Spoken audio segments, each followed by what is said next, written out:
Hola, ¿qué tal? Yo soy Nicolás Rugier, soy diseñador y programador de productos digitales hace ya más de 10 años. Y la idea de esta charla de hoy es hacerles una introducción a lo que son los sistemas de diseño, contando un poco la experiencia que tuve yo trabajando en varios proyectos de este tipo, y además mostrar algunas herramientas que nos van a ayudar a simplificar el trabajo de hacer un sistema o mismo de organizarnos mientras vayamos trabajando en eso. Para iniciar, un poco sobre mí y la experiencia que tengo, desde los últimos aproximadamente 5 años vengo trabajando en proyectos del estilo. Durante el 2016 en adelante estuve trabajando para el gobierno de la nación, creando Poncho, que es el sistema que se usa para todo lo que son webs a nivel general que dan a cara al ciudadano. Durante el 2020 también arranqué en el gobierno de la ciudad, trabajando en un proyecto muy similar. Eh, y a partir de fin del año pasado, principios de este año, dentro de Innovid, que es la empresa donde estoy trabajando hoy en día, y también es el sponsor de esta charla, estamos creando también un sistema interno como para ser el sucesor, digamos, del que ya teníamos, basado también en muchas de estas tecnologías o estas ideas. Así que, como para hacer un inicio y una introducción general, vamos a estar hablando sobre estas o respondiendo a estas 4 preguntas, que es qué es un sistema de diseño, cuándo conviene crear uno, cómo lo vamos a crear y por qué lo vamos a crear, ¿no? Entonces, para empezar a responder la primera pregunta, la idea es, mi primera idea es mostrarle un ejemplo que posiblemente la mayoría conozca. En este caso es Material Design, que es el sistema que usa Google, que creó en 2014 y todavía sigue usando y evolucionando tanto en productos internos como dentro del ecosistema de Android. Y además también está disponible para que cualquier persona que quiera hacer una web o una aplicación y quiera, digamos, basarse también en este sistema puede usarlo. Así que tengamos un poco esta idea en la cabeza y vamos a seguir respondiendo un poco estas preguntas. Entonces, para definirlo por ahí en 3 conceptos en una primera instancia, vamos a decir que un sistema de diseño es un conjunto de estandarizaciones. Siempre nosotros vamos a trabajar sobre cosas genéricas, ¿no? Necesidades genéricas, y vamos a ir buscando soluciones a esos patrones o esos componentes genéricos que tenemos eh, para ir justamente estandarizando y creando una uniformidad, digamos, una experiencia uniforme sobre las aplicaciones que tenemos. Estas estandarizaciones además tienen que estar ordenadas de alguna manera. Dentro de lo que es en general los sistemas de este tipo, se suele usar la metodología de Atomic Design, en donde vamos a definir, digamos, diferentes jerarquías de definiciones. Por ejemplo, en Atomic se usa mucho lo que es una molécula, un átomo, una molécula y un organismo, como para ir, digamos, unificando y generando estas jerarquías.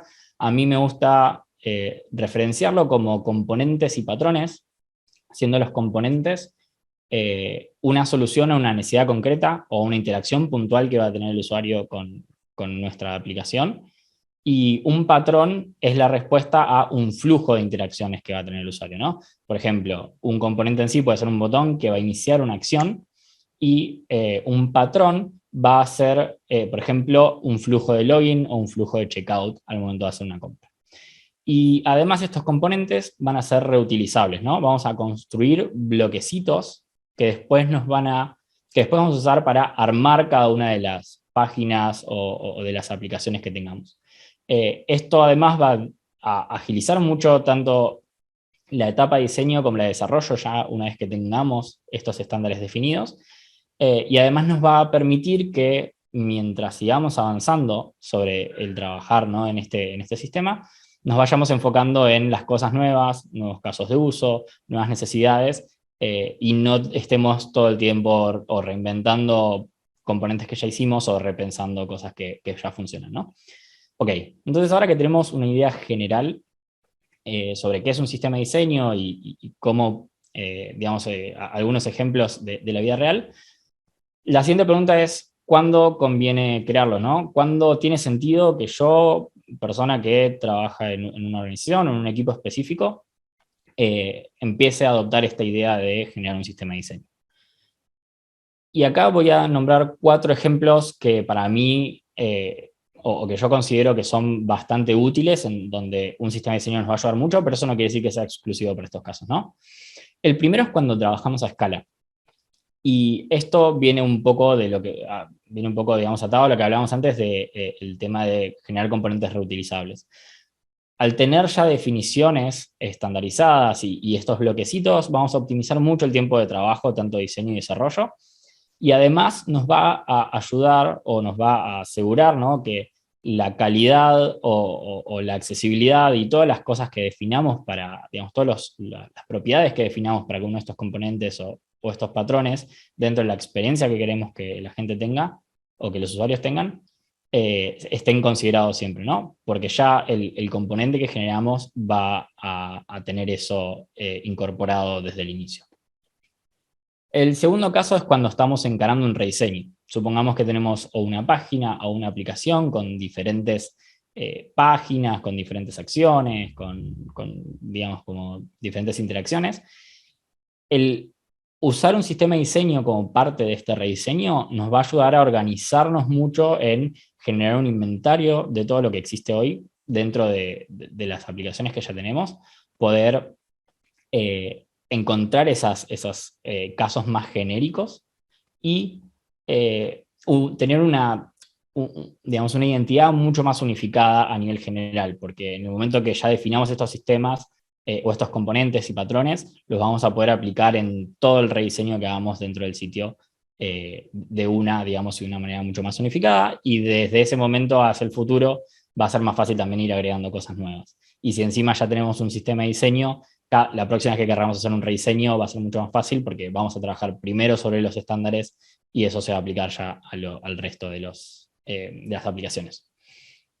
Otro de los casos es cuando tenemos equipos descentralizados. El trabajar con un sistema de diseño no solo nos va a estandarizar los componentes y el uso de, digamos, las aplicaciones, sino también los procesos de trabajo. Vamos a estar definiendo cómo va a ser la decisión de si, por ejemplo, un componente es genérico o no, y por qué, y cómo hacer eso, ¿no? Todas las etapas que tiene que llevar eso. Y por otro lado, también nos va a dar un punto común para todo lo que son las discusiones y las documentaciones de los componentes o de los patrones que vamos a tener de consulta todo el tiempo. El último de los casos para esta pregunta de cuándo conviene crear un sistema es cuando tenemos un recambio muy rápido de los integrantes del equipo o un crecimiento del equipo muy rápido también, ¿no? Al tener toda esta base de conocimiento con documentación y con discusión de por qué hicimos cada uno de los componentes o cómo se deberían usar, vamos a evitar perder conocimiento, digamos, que es muy valioso al momento después de seguir evolucionando, y además vamos a tener una forma muy accesible para que personas nuevas que se integren al equipo puedan entender también esos porqués, ¿no? O esos cómo. Ok, entonces ahora ya entendemos un poco qué es un sistema de diseño, vimos un poco cuándo tiene sentido, ya estamos definidos a arrancar un proyecto de este estilo. La siguiente pregunta es cómo lo creamos, ¿no? ¿Cuáles son las cosas a tener en cuenta para arrancar y el proceso? Entonces, desde mi punto de vista, lo más importante o una de las cosas más importantes así a nivel de organización es tener consenso. Y el consenso no es solamente con los integrantes del equipo que van a estar creando el sistema, sino entre todos los participantes de la organización.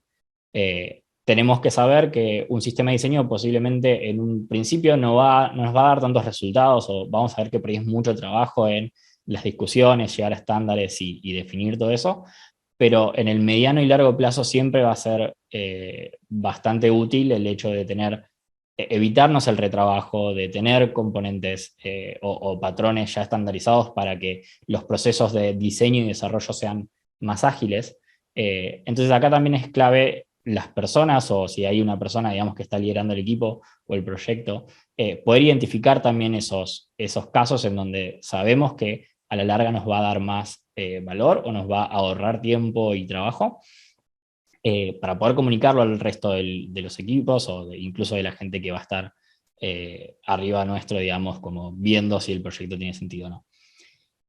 Lo segundo es definir un equipo de trabajo. Y acá hay dos opciones, digamos, que son las más recurrentes. Una es generar un equipo específico para este proyecto, para este producto, que van a estar focalizados en entender cuáles son las necesidades de los diferentes equipos que van a implementarlo, definir los patrones, definir todas estas necesidades o soluciones genéricas para las necesidades generales. Y el otro es tener una especie de consorcio o cooperativa en donde un representante de cada equipo, si tenemos, por ejemplo, varios equipos de tecnología en diferentes aplicaciones, un representante de cada equipo pueda participar y pueda también traer un poco la experiencia de cada una de las aplicaciones que estemos teniendo en los diferentes equipos. Entonces, además de saber estos dos tipos de organizaciones, ¿qué perfiles o qué disciplinas tiene sentido que participen de un grupo que está trabajando en un sistema de diseño? Acá también es importante no solamente quedarnos en desarrolladores y diseñadoras o digamos, gente que esté en crear, digamos, la plataforma en sí, sino también es bastante importante que haya analistas de accesibilidad, redactores de contenido, investigadores de usuario que están también trabajando muy de cerca de las necesidades puntuales que tienen los usuarios, analistas de calidad, líderes de producto, que puede ser de este producto en sí, ¿no? El sistema generalmente está bueno tratarlo como un producto y que sea, digamos, que vaya evolucionando, o también de los diferentes productos o las diferentes aplicaciones que van a estar usando este sistema y digamos que también vamos a necesitar entender un poco más qué se necesita o digamos, que estamos buscando resolver. Y por último, gerentes o gente de management y de administración en general, para que también entiendan el valor, ¿no? Y nos den un punto de vista por ahí del otro lado. Esto siempre como ideal, por eso también la idea es, digamos, que haya un equipo centralizado o un equipo, digamos, definido para este tipo de trabajos, pero después podemos también ir rotando con ciertas personas para ir teniendo todos estos puntos de vista. El próximo paso va a ser generar procesos, ¿no? Además de tener todas estas disciplinas participando en este equipo, está bueno generar estos procesos para asegurarnos que todas digamos, las perspectivas que necesitamos que se tengan en cuenta al momento de entender las necesidades o generar las soluciones estén dadas o estén aseguradas. Por eso vamos a generar, por ejemplo, si hay casos nuevos, o sea, generar un proceso para definir si es lo suficientemente genérico o no, ya sea por investigación, por votación o por lo que sea, y después también para generar todos los chequeos, ¿no? Antes de que todo esto salga a producción y se empiece a usar, poder tener todas las etapas de chequeo y asegurarnos de que todo esté contemplado. Y acá los últimos dos consejos o partes del cómo lo hacemos.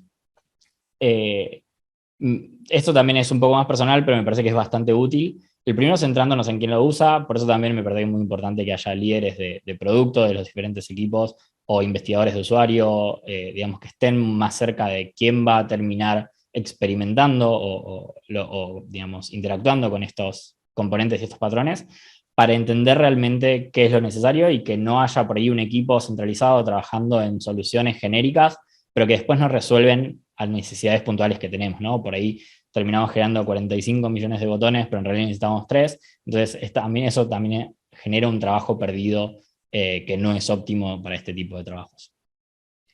Y el último es aprovechando lo que ya se hizo. Y esto viene también de la mano con que los sistemas de diseño en general, durante los últimos años se pusieron bastante de moda o las empresas empezaron a darse cuenta de que es una buena solución, más que nada cuando son equipos muy grandes o con muchos equipos de tecnología. Entonces, hay muchas soluciones, tanto de empresas como otros que son más marca blanca, digamos, que podemos adoptar y empezar a usar como base al momento de trabajar en nuestro sistema. Algunos ejemplos de esto son, por ejemplo, ¿no? Para lo que es web en sí, Bootstrap, Undesign, Semantic UI o Blueprint, que son librerías de componentes, la mayoría, que ya digamos, nos dan una base bastante testeada, investigada y resuelta a nivel general, de que sabemos de que va a andar bien y no vamos a estar por ahí trabajando en cosas muy concretas, tipo, no, che, mira, esto no se ve bien en este navegador, ese tipo de cosas. Ya lo vamos a tener resuelto y vamos a trabajar más que nada en cómo queremos realmente que sea la experiencia de los usuarios, digamos, para agregar el valor importante. Y ahora ya entendimos un poco qué es un sistema, cuándo conviene crearlo y cuáles son los pasos. Me gustaría también cerrar esta primera etapa, ¿no? De entender un sistema de diseño o poder dar un poco mi perspectiva sobre este tipo de proyectos. ¿Por qué vamos a crearlo uno? ¿Por qué vamos a crear un sistema, ¿no? ¿Por qué es importante tener en cuenta o por qué tiene sentido que empecemos a contemplar este tipo de proyectos como una solución? Y acá tengo 3 puntos que para mí son bastante importantes, ¿no? El primero es democratizar las decisiones. Esto por ahí en equipos chicos no se van, o sea, va a ser más fácil, va a estar más dado, porque las interacciones entre los diferentes integrantes va a ser más fácil, pero cuando tenemos equipos grandes en donde por ahí no todos participan o de las etapas de diseño o ese tipo de cosas, generando un sistema y generando los procesos, ¿no? Generando un equipo, definiendo un equipo, generando procesos y llevando eso a cabo, nos va a resolver mucho el tema de asegurarnos de que todos los proyectos sean, o en realidad todas las soluciones sean accesibles, sean performantes, sean usables y tengan la experiencia que nosotros querramos que los usuarios terminen teniendo con nuestros productos, ¿no? Las definiciones estas se van a tomar en conjunto y se van a implementar en conjunto y siempre va a ser algo que vayamos evolucionando, ¿no? En base a estos procesos. El segundo es compartir el conocimiento. Como decíamos antes, al tener un lugar para trabajar específicamente con todo lo que son las discusiones o incluso con la documentación de todos los componentes y los patrones que vamos generando, vamos a facilitar o a hacer mucho más accesible este tipo de conocimiento. Y eso es súper importante porque si por ahí integrantes nuevos o alguna persona que está trabajando en un proyecto no conoce todo esto, por ahí termina usando alguna otra solución y eso va a ir en contra también de poder tener una experiencia unificada y de que a futuro sea más fácil también implementar o mantener cambios dentro de la plataforma que estamos creando. Y el último es enfocarnos en la mejora, ¿no? Al tener también estos componentes reutilizables, una vez que ya resolvimos digamos, cómo solucionar un caso de uso específico, no vamos a estar de vuelta viendo cómo hacer eso o vamos a revisarlo en el momento que entendamos de que no está funcionando del todo bien. O si hay un caso de uso nuevo que es un poco diferente. Tener este tipo de sistemas nos va digamos, a enfocar mucho en ir agregando los casos nuevos, en resolver las necesidades nuevas y así ir evolucionando el mismo producto y no estar todo el tiempo reconstruyendo algo medio de cero o rehaciendo trabajo que ya estaba resuelto.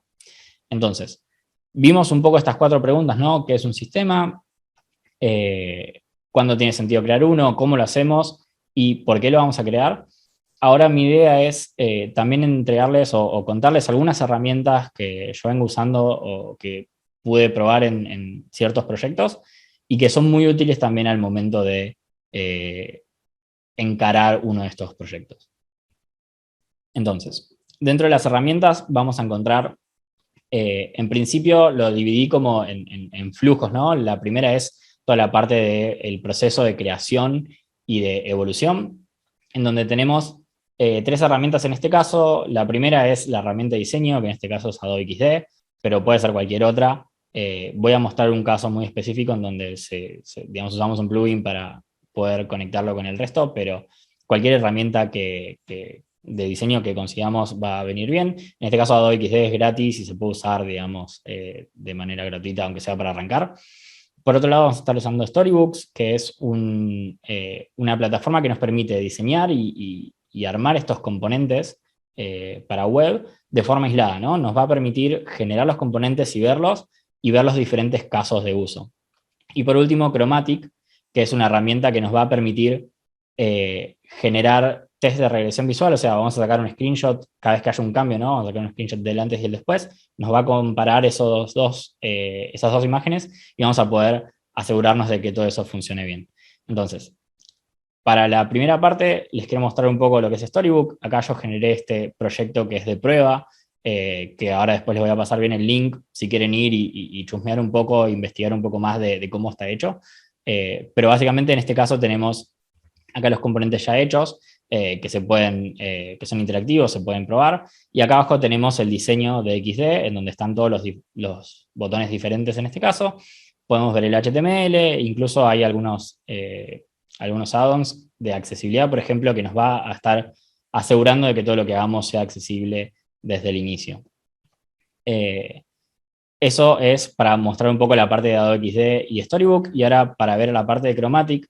Esto es, por ejemplo, uno de los cambios que hice, en donde básicamente cambiamos el color primario de azul a violeta, y eso involucró o influyó, digamos, modificó varios de los componentes que ya teníamos, y acá nos está mostrando. Esto nos va a permitir que cada vez que a nivel desarrollo hagamos un cambio, las personas que estuvieron en la etapa de diseño también puedan corroborar de que está dentro de lo que se espera y poder aprobarlo antes de que salga a producción. Esto, nada, son procesos que son muy útiles porque también la automatización nos va a ayudar mucho a evitar un trabajo por ahí manual o repetitivo o incluso discrecional a veces, porque digamos, las reglas están seteadas en el sistema y no en la persona que está tomando la decisión. Después, para todo lo que es la parte de la documentación, supongamos que ya hicimos los diseños, ya los implementamos dentro de una librería que estamos creando. Entonces, vamos a seguir usando Storybook, pero esta vez con una tecnología que se llama Markdown X, que es Markdown, digamos, es un tipo de lenguaje para escribir contenido, títulos, párrafos y ese tipo de cosas, y además nos va a permitir incrustar estos componentes para generar una documentación más rica. Y todo esto lo vamos a usar con GitHub Pages para poder publicarlo y que sea de acceso público en general, ¿no? Entonces, en este caso, volvemos a acá donde estábamos viendo antes en Storybook, y en la pestaña de documentación podemos ver en donde tenemos, como les comentaba antes, cada uno de los botones, ¿no? Lo que antes acá veíamos como los diferentes tipos de botones que tenemos en la librería. Acá lo vemos todo como una sola documentación en donde podemos especificar, por ejemplo, eh, eh, cosas específicas de cómo tienen que ser los textos, qué tipo de tono, qué formato tienen que tener los textos, cuándo usar los botones, cómo se usan, el orden, por ejemplo, si estamos usando más de un botón, qué orden tienen que tener, dependiendo del color o la jerarquía, ese tipo de cosas, la alineación, y esto, ¿no?, con todos los botones. O después podemos pasar a lo que son, por ejemplo, los inputs, y acá vamos a también tener toda esta documentación para todos estos casos. Y todo esto no con la misma herramienta, con todo en una sola base de código y que nos permite crear todos estos sistemas, digamos, la librería en sí, que nos permite exponer toda esta documentación y además genera procesos que nos van a ayudar a organizarnos al momento de crearlo. Después tenemos toda la parte de la publicación, que acá también podemos usar GitHub, la parte de acciones de GitHub, que nos va a ejecutar ciertos comandos cada vez que nosotros subamos un cambio, y usar NPM junto a una librería que se llama Semantic Release, que automáticamente va a definir el número de versión dependiendo del cambio que se haya hecho y lo va a publicar a la web. Entonces, acá en este mismo proyecto podemos ver cómo de los últimos cambios que estuve haciendo, cada vez que hay un check verde, eso quiere decir que pasó todas las pruebas, en este caso hubo un par que no. Si pasa las pruebas, se genera la versión y se publica automáticamente. No hay que esperar a que alguien lo haga, que alguien esté atrás y toque un botón. Eso es todo automático, con todos los chequeos, con todas los estándares de calidad que querramos definir. Y por último, si estamos usando GitHub, también tenemos toda la parte de wikis, issues y pull requests y proyectos para organizarnos y estandarizar también toda esta parte de cómo acceder a la información. Y acá hay un caso, por ejemplo, de lo que son los proyectos, en donde tenemos una especie de tablero donde podemos ir generando estas tareas, organizarlas, priorizarlas y ir viendo todo el progreso. Entonces, esos son como algunas herramientas que son muy útiles para este tipo de proyectos. Si quieren investigar un poco más, digamos, si les interesó la idea de un sistema, sea para la organización, el equipo en el que estén trabajando hoy en día, o para incluso probar, aunque sea ustedes, y ver qué les parece, les doy 3 recursos. El primero es el proyecto que estuvimos viendo recién, que se llama Sistebase. Lo pueden buscar en GitHub como Sistebase, o pueden buscar mi nombre de usuario, que es Nirouji, y lo van a encontrar. Además, está el Design System Handbook, que es una publicación que hizo Envision, juntando muchos expertos en el tema y explicando las diferentes etapas de generar un sistema de diseño. Es muy bueno ese contenido y se lo súper recomiendo si están empezando o si les interesa el tema de sistemas de diseño. Y por otro, el último recurso es esta página que se llama Design System Repo, en donde básicamente van generando un catálogo, un listado de todos los sistemas de diseño que se van generando en todo el mundo, sea de empresas, sea de organizaciones, o incluso, como los que vimos antes, también de marca blanca. Y está muy bueno porque en un solo lugar puedes ir viendo todo eso. Hay un montón de empresas como IBM, Apple, Google o la que se les ocurra, Uber, que hacen accesibles estos sistemas para todo el público y que podemos usar eso también de referencia para lo que vayamos trabajando. Así que eso es todo. Muchas gracias por prestar atención. Espero que les haya interesado y que también les dé ganas de empezar a investigar un poco más. Si quieren contactarse conmigo en cualquiera de las redes, pueden buscarme como Nirouji o me pueden mandar un mail a nico@innovid.com. O si no, durante el evento también vamos a estar dentro del stand de Innovid, del stand digital, para cualquier consulta, duda o pregunta que tengan. Así que muchas gracias por todo y espero que disfruten mucho del evento. Hasta luego.